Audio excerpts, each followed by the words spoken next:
तो अभी आप देख सकते हैं कि हमने इसके अंदर ये फ्रेम बना के और एक पंखा लगा दिया है।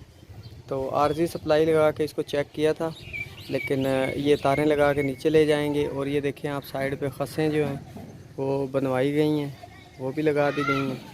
और इस तरह से फिर उसके ऊपर जो हमने छत है वो ये देखें आप, ये छत है, इसके ऊपर हमने ये 4 पाइप के लिए सुराख किए हैं।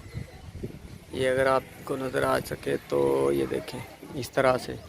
तो यहाँ पे ये देखें ना, इस तरह ये लगा दिया अभी। ये मैं आपको दिखा के, ये देखें आप, यहाँ से एक वो जो ऊपर वाला पाइप है उसके अंदर से पानी आएगा और चारों खसों के अंदर इजीली चला जाएगा।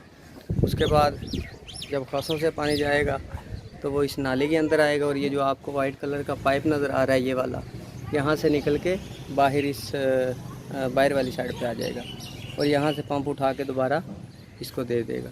और इसी तरह ये कूलर बड़ा बेहतरीन किस्म का जो है ना काम करेगा।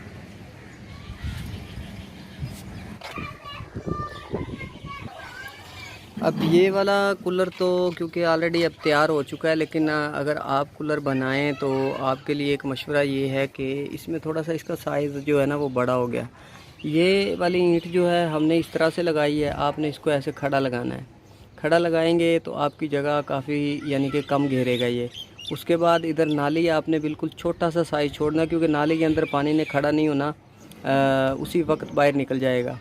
और इसके साथ ही आपने ये वाली खसों वाली जो दीवार है वो साथ ही खड़ी कर देनी है। जितना आप वाया कम से कम रखेंगे उतना अच्छा रिज़ल्ट आपको मिलेगा।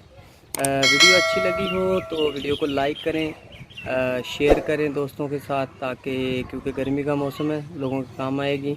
और चैनल को सब्सक्राइब ज़रूर कीजिएगा, क्योंकि मैं इसी तरह के जुगाड़ करता रहता हूँ। या थैंक्स फॉर वॉचिंग। अल्लाह हाफिज़।